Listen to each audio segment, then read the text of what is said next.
Welcome back to Pen and Reel. I'm your host, Uncle Joel, bringing you another comic book review. The Boys by Garth Ennis and Derek Robinson, Volume 1. Now, if you're not at all familiar with Garth Ennis, he has a bit of history within the comic book industry, although he is probably most well known as the creator of Preacher. And honestly, my impressions of The Boys are quite similar to how I felt about Preacher. And I think the main thing that you need to know about Garth Ennis and his writing style is that he is a big fan of excessive violence, sexuality, and crude humor. So your enjoyment of this book is largely going to be affected by how you feel about those. Now personally, none of that really bothers me, but I don't really care for it too much. And sure enough, it affected my enjoyment of this book. For instance, a lot of the violence is very over the top and really just seems to be there for shock value.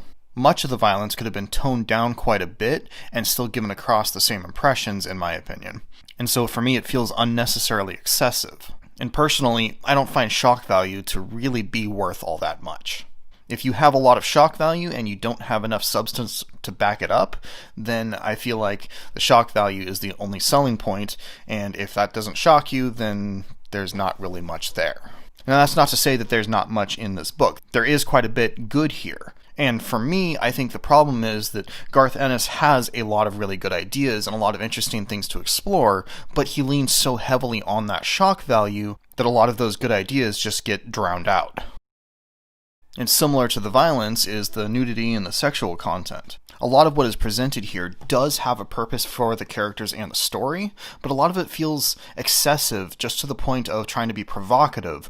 And so what could be very interesting explorations of the characters and their psychology just winds up being more shock value. And so in that sense, I feel like a lot of the over-the-top nature of the story actually does a disservice to the greater story trying to be told. For instance, there is a sequence where they're focused on trying to get dirt on a teenage superhero group. And they illustrate a number of different things that the characters do wrong. And I feel like this would have been a really good opportunity to really explore the dangers of fame and wealth, and particularly on young and impressionable minds.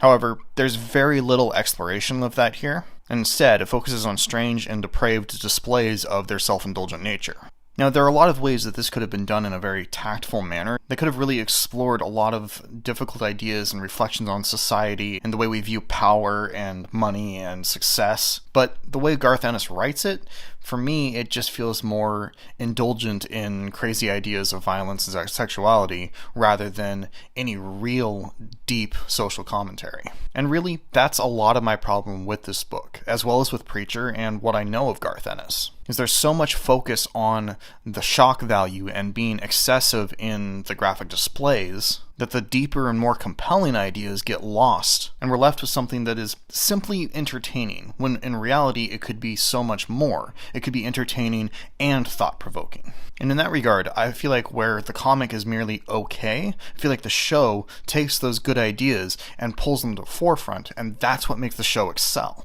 There are a number of different changes from the comic to the show that I feel like are a vast improvement and really draws out that social commentary and explores things in a much deeper and more significant way. For instance, in the show, they don't explore that teenage superhero group, and instead they shift a lot of the different small bits from those teenage characters and shift them into some of the main members of the Seven. And so we still explore some of those same ideas, but they get a lot more focus and are a lot more fleshed out, instead of just thrown on the page and then quickly moved on. One example of the better focus on the social commentary in the show as opposed to the comic. In the show, Billy Butcher is very anti-superhero and really doesn't like anybody with powers. He has this innate distrust of superpowers. However, in the book, Billy Butcher has super strength, and he winds up injecting Huey and giving him super strength. And it seems like whatever the injection is that he's giving them gives them temporary super strength, and so there probably is going to be some sort of, if I recall correctly, the super strength is temporary, so maybe they need to keep taking it, and so he can justify it in that manner. But for me, it strips quite a bit of the weight of the ideas being explored if they can make themselves equal to the superheroes in some regard. In the book, they put themselves on an even playing field, whereas in the show, they're always the underdogs, and it always serves to illustrate the uneven power dynamic. Another example of how I feel the show changed things for the better would be in how Huey wound up killing Translucent. That was born out of his desperation for the situation and how things just got out of his control. And it really played out of the story that was being developed, and it felt natural for the situation. It served as strong character development and strong plot development as a whole. Whereas in the comic, there's a confrontation between the boys and that teenage superhero group, and Huey winds up killing a random member of the group because this is the first time he had ever used his new super strength and he didn't know how to control it, and he winds up punching his hand straight through a guy. In the comic, it feels much more coincidental. It's just a fluke. Whereas in the show, it's much more personal and is far more reflective of Huey's psychology. In general, I feel like the show is much better fleshed out and really more thought through. In the comic, there are a lot of crude things that happen, and they seem to happen just to happen, and they do serve to illustrate how just messed up the world is, but it makes the world feel very unbelievable. Like, this is not a world that we could actually live in. Pretty much every single character is vile in some way. It's an extremely pessimistic take on the world, but it seems to be going a bit beyond pessimistic and saying, like, okay, everybody can be bad and everybody has flaws, to going outright saying, like, everybody is horrible. Like, pretty much the only characters that aren't shown to be outright awful are Huey and Starlight.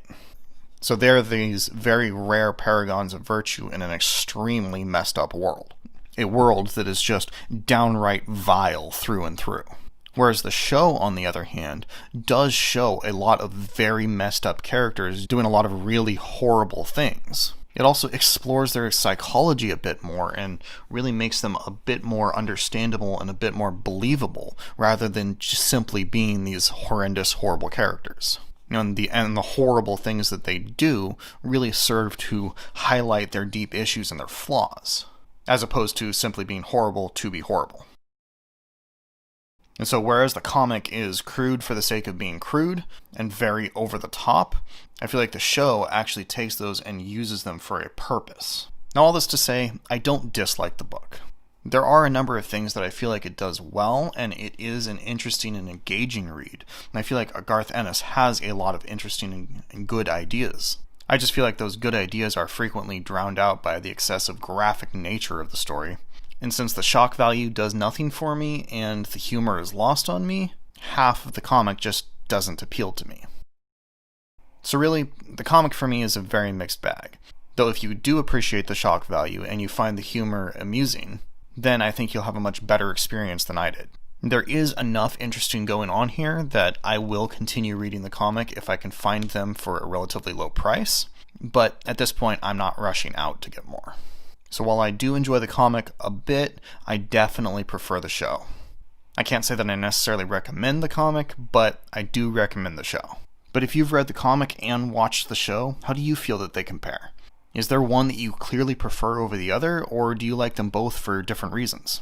How do you feel about Garth Ennis' reliance on shock value? Do you appreciate Garth Ennis' humor style, or do you, like me, feel it's a bit juvenile and not really that funny? Do you want to see more depth in the social commentary and see that explored more, or would you prefer something more like the comic and Garth Ennis' approach, and tone all of that down and just have an entertaining read? Let me know down in the comments. I'm very curious to hear different opinions, especially if your tastes differ from my own. And if you could help me out with my battle against the algorithm, like, share, subscribe, I'd really appreciate it. And until next time, this is Uncle Joel saying, stay tangible.